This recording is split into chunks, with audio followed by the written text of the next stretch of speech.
Hi friends, junior NTR దేవర సినిమాతో ఊహించని విజయాన్ని అందుకున్నాడు. నిజానికి ఆ విజయాన్ని ఊహించారు కానీ ఆ ఊహకు మించి కలెక్షన్స్ అయితే వచ్చాయి. అయితే ఆయనకి ఇప్పటివరకు సోలో హీరోగా 1000 కోట్ల సినిమా ఒకటి కూడా లేదు. ఆర్ఆర్ఆర్ సినిమా ఉన్నా సరే రాజమౌళితో పాటు రామ్ చరణ్కి కూడా క్రెడిట్ ఇవ్వాలి. కాబట్టి ఆయన సింగిల్ 1000 కోట్ల సినిమా కోసం అభిమానులు విపరీతంగా ఆసక్తికరంగా ఎదురు చూస్తున్నారు. ప్రస్తుతానికి దేవర తర్వాత ఆయన ప్రశాంత్ నీల్ దర్శకత్వంలో ఒక సినిమా చేయాల్సి ఉంది. ఈ సినిమాకి ఇంకా టైటిల్ ఫిక్స్ చేయలేదు కానీ ఎన్టీఆర్ నీల్ అనే హ్యాష్ట్యాగ్తో రిఫర్ చేస్తున్నారు.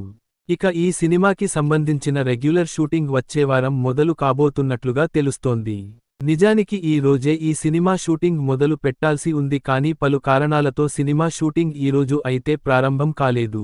వచ్చే వారం నుంచి ఈ సినిమా షూటింగ్ మొదలుపెట్టి ఈ ఏడాది చివరిలోపు రిలీజ్ చేసే ప్రణాళికలు సిద్ధం చేస్తున్నారు. ఈ సినిమాని మైత్రి మూవీ మేకర్స్ భారీ బడ్జెట్తో నిర్మిస్తోంది. ప్రశాంత్ నీల్ తన రెగ్యులర్ టీంతో ఈ సినిమాని కూడా పూర్తి చేయబోతున్నాడు. ప్రశాంత్ నీల్ ఎన్టీఆర్ సినిమాకి రవి బస్రూర్ సంగీతం అందిస్తూ ఉండగా భువన్ గౌడ సినిమాటోగ్రఫీ అందిస్తున్నారు. ఈ సినిమాని పాన్ ఇండియా సినిమాగా తెలుగు, తమిళ, కన్నడ, మలయాళ, హిందీ భాషల్లో ఏకకాలంలో రిలీజ్ చేయడానికి ప్రణాళికల సిద్ధం చేసుకున్నారు. ఈ వీడియో మీకు నచ్చితే లైక్ చేయండి, షేర్ చేయండి, మన ఛానల్ని సబ్స్క్రైబ్ చేయడం మరచిపోకండి. Bye friends.